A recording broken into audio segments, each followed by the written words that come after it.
Saya kebetulan, alhamdulillah pernah ke Hadramut, walau hanya 3 hari Habib. Oh, Masya Allah, 3 hari. 3 hari ziarah, termasuk yang saya kunjungi adalah rumah tempat lahirnya Habib Ali Ya, Habsyi. di daerah Kosam berarti Di ya? Kosam, ya. Ya.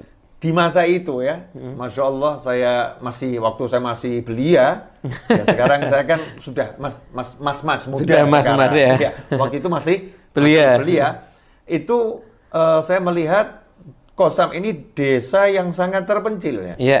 Desa sangat terpencil di Hadramut. Ya, arah kalau dari Tarim kita mau ke ziarah Nabi Hud, Nah. dan nanti di situ ada daerah Kosam itu. Betul. Nah, Kosam ini desa kecil di Hadramut, suatu provinsi di Yaman. Di Yaman, Ya, ya. di Yaman.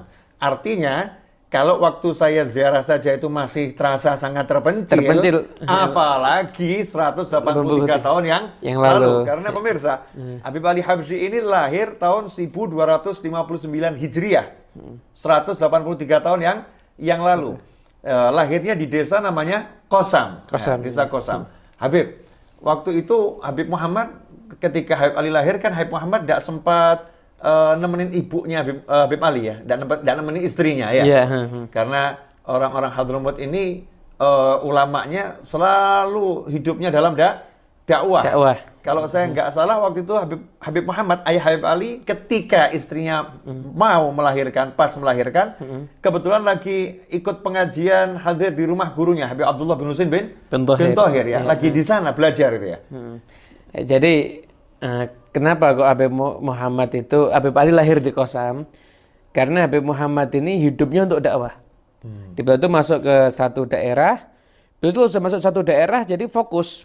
Jadi bukan, sekarang kan mungkin ada tabligh akbar dan lain sebagainya. Beliau ngajar sampai sekiranya orang di daerah itu mapan ilmunya. Dan sebagian yang kadang-kadang ikut pergi sama beliau untuk diajari. Nanti dikembalikan ke daerahnya untuk dakwah ada di daerahnya masing-masing. Nah, ketika itu ada di daerah Kosam. Kosam zaman sekarang aja seperti ini, apalagi 183 tahun yang lalu. Nah, insya Allah Habib, nanti kita akan tampilkan itu di monitor nanti ya. Iya. Insya Allah kita akan tampilkan, pemirsa bisa lihat di tengah-tengah kajian kami ini rumah lahir Habib Ali. Habsyi, Iya. ya, dan kira-kira kota Kosam seperti apa. Nanti Anda akan lihat di layar monitor. Di layar, tengah-tengah obrolan kami ini, insya Allah. Insya Allah. Jadi bisa membayangkan. Seperti apa. Membayangkan. Jadi ketika itu akhirnya diberi nama Ali. Karena Kosam itu walaupun kota yang kecil dan terpencil di masa itu, namun di Kosam itu pernah ada seorang ulama yang punya keistimewaan yang luar biasa. Yang keistimewaan ulama ini setahu saya belum dimiliki oleh ustadz-ustadz yang viewersnya jutaan di YouTube. Masya Allah. Namanya Sayyidina Ali bin Alwi Khaliq Kosam. Sayyidina Ali bin Alwi Khaliq Kosam itu, beliau kalau sholat ketika tasyahud, Assalamualaikum ayuhan nabiyyu wa rahmatullahi wabarakatuh, menyebut niatnya kan salam untuk Nabi Muhammad, maka mendapatkan jawaban langsung dari Rasulullah SAW, wa alaikassalam ya Syekh. Dan itu didengarkan oleh makmum-makmumnya. Masya Allah. Dan beliau tuh kalau ngucap salam belum ada jawaban, diulang lagi. Assalamualaikum ayuhan nabiyyu wa rahmatullahi wabarakatuh, sampai ada jawaban wa alaikassalam ya Syekh, baru dilanjutkan. Masya Allah. Jawaban salam dari Nabi Muhammad SAW ya. Yang didengarkan oleh Nah, jamaahnya. mungkin nih pemirsa agak masa sih orang kok bisa dengar jawaban salam dari Nabi Muhammad SAW? Bukankah Rasulullah sudah pindah ke alam barzah? Kita ada di alam sini. Ya mungkin perlu dijelaskan Habib, sehingga tidak menimbulkan kerancuan, kemudian tanda tanya besar ya. Kalau ilmunya orang zaman sekarang aja bisa menjadikan kita yang ngobrol di sini didengarkan oleh orang di rumah masing-masing. Nah, Bahkan banyak orang lihat langsung, apalagi ilmunya Nabi dan ilmunya para wali. Masya Allah. Masa kalah sama ilmunya orang zaman sekarang? Masya Allah. Jadi pemirsa, sedikit saya kasih gambaran. Kehidupan para wali itu menyerupai kehidupan para sahabat. Apa yang dimiliki oleh para sahabat itu dimiliki oleh para wali Allah, auliya wassolihin. Jadi jangan samakan dengan kehidupan kita. Pendengarannya wali, jangan samakan dengan pendengaran kita. Penglihatannya wali Allah jangan samakan dengan penglihatan kita. Para wali sedikit pun tidak melihat yang makruh, apalagi yang haram. Sebagaimana dikatakan, sampai kalau mandi pun tidak melihat auratnya sendiri. Maka maksudnya alat vitalnya sendiri nggak dilihat oleh aulia wassolihin. Saking menjaga pandangannya. Ini para wali Allah. Karena pandangan beliau-beliau itu beliau persiapkan nanti untuk melihat Nabi Muhammad Sallallahu Alaihi Wasallam, ya, untuk melihat keindahan di surga, sehingga dijaga benar-benar. Pendengarannya juga dijaga benar-benar. Seperti yang kita temukan ketika para sahabat berada bersama Nabi Muhammad SAW. Para sahabat bisa mendengar suara tasbih makanan yang lagi dimakan. Sebagian disebutkan dalam Sahih Bukhari di antaranya. Wa kunna nasma'u tasbih ta'am wa huwa yu'kal. Kami mendengar suara makanan yang bertasbih, sementara makanan itu lagi kami makan. Itu juga pernah yang ketika Sayyidina Umar ngirim pasukan perang, Sayyidina Umar di Madinah, ngasih Yasar ya Jabal, Jabal. Lagi khutbah Jumat. Lagi khutbah Jumat. Ngatur pasukan perang, sementara pasukannya ada di luar kota 500 kilo itu. Ya, jauh sekali dari posisi kota Madinah saat itu. Jadi live streaming nggak perlu pakai mic, nggak perlu pakai kamera, nggak perlu pakai internet. Nggak perlu pakai kuota macam-macam, nggak perlu. Langsung gitu. Sayyidina Umar bin Khattab. Kemudian jangan lupa ada juga janji dari Nabi Muhammad SAW. Janjinya Rasulullah. Karena Rasulullah itu nggak mungkin mengingkari janjinya. Man ra'ani fil manam fasayarani fil qadatan atau kama qala sallallahu. Siapa yang pernah melihat aku di alam mimpinya, maka dia akan melihat aku di alam jaga. Siapa melihat di alam mimpi akan melihat di alam jaga. Sehingga tidak menutup kemungkinan ada umatnya Rasulullah SAW yang diberi kemampuan tersebut, bisa melihat dan mendengar suara Nabi Muhammad SAW. Sebagaimana dijanjikan juga oleh Nabi Muhammad SAW, dimanapun kalian berada, bersolawat dan salamlah kepadaku, karena sesungguhnya solawat dan salam itu sampai kepadaku dan aku menjawabnya. Aku menjawabnya. Nah, jawaban Nabi ini ada, cuman telinga kita yang nggak mendengar.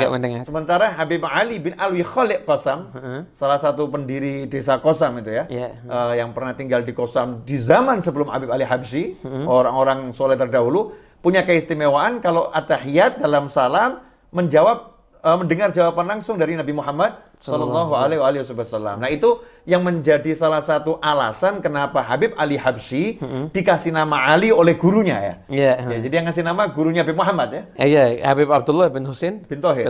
Ya. Jadi agar tafaulan, jadi agar istilahnya ngambil keberkahan dari ulama yang sudah ada, yang sudah pernah terbukti jasanya, ilmunya, akhlaknya, amalnya.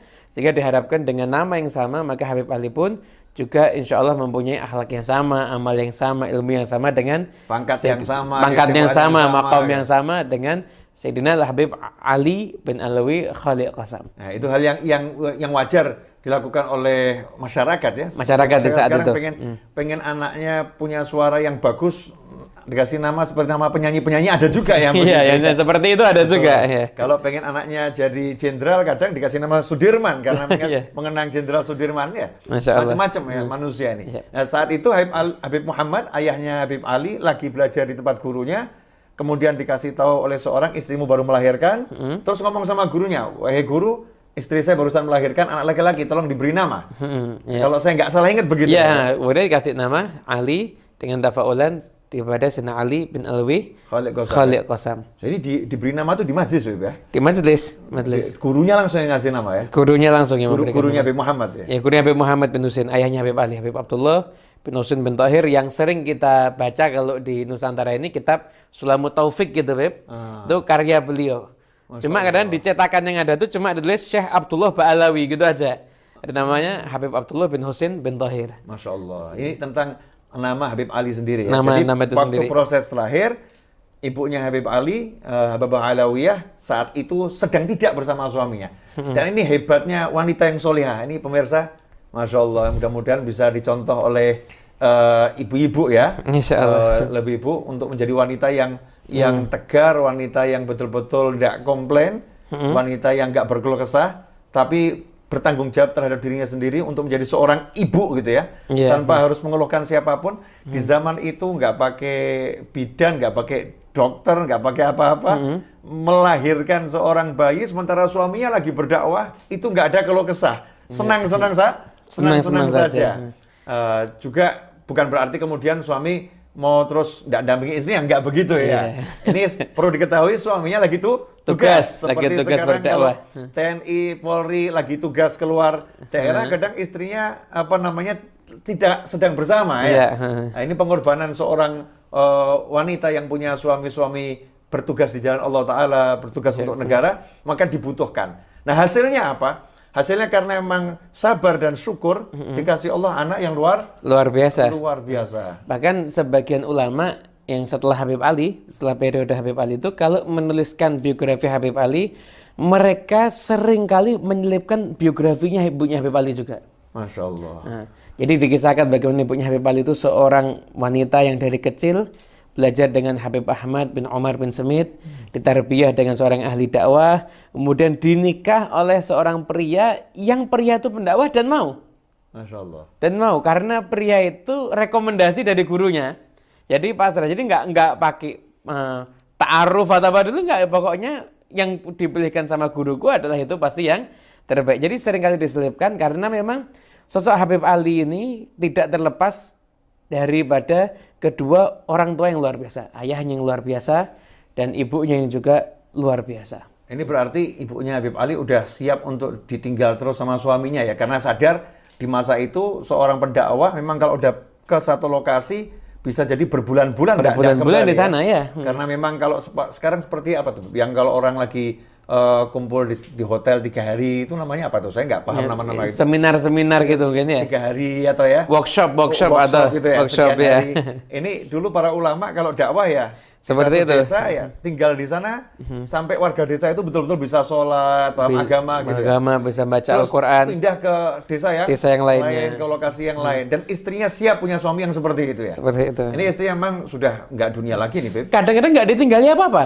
Masya Allah. Kadang-kadang nggak ditinggali apa-apa. Kalau orang zaman sekarang dinalar kan bingung, ini suami seakan-akan nggak bertanggung jawab. Itu subhanallah hidup semuanya. Iya. Istrinya juga ridho hidup ya. semuanya, dan istrinya ridho, dan alhamdulillah mereka anak-anaknya hidup semuanya dalam keadaan yang baik. Iya, ditarbiyah oleh perempuan-perempuan. Ini kadang ada yang ilmunya kurang terus istrinya ditinggal saja, udah tawakal sama Allah, ridho sama Allah ya. Beda ya. Beda makomnya. Ini memang istrinya ridho dan siap. Kemudian memang suaminya juga ridho dan siap. Komitmennya memang bersama-sama seperti itu ya. Nggak ada keluh kesah sama sekali. Hasilnya akhirnya si ibu ini berdua dengan anaknya, membesarkan anaknya untuk mengenal Allah SWT di desa yang terisolasi dari pergaulan luar, nggak ada televisi, nggak ada YouTube, nggak ada TikTok, nggak ada WhatsApp, ada macam-macam. Sehingga betul-betul hanya dengan ibunya melihat figur ibunya yang taat, yang sholat, yang baca Al-Quran, yang berakhlak mulia dan seterusnya. Sehingga betul-betul ibunya ini menjadi figur utama bagi anak ini untuk mendekat pada Allah Subhanahu wa Ta'ala. Sementara zaman sekarang, pemirsa, kita ini agak bingung juga, anak kita ini figurnya siapa ini? Yang menjadi figur siapa? Alangkah menyedihkan kalau kita dijadikan figur sementara kita nggak benar, dan lebih menyedihkan lagi kalau figurnya itu di luar sana dan nggak tersaring. Ini figur yang benar atau yang salah? Yang salah. Kalau begitu Habib, melihat sedikit cerita ini, berarti kunci keberhasilan dalam sebuah rumah tangga untuk mendidik anak, proses anak jadi orang yang luar biasa, kuncinya adalah pada ibu. Pada ibu. Insya Allah.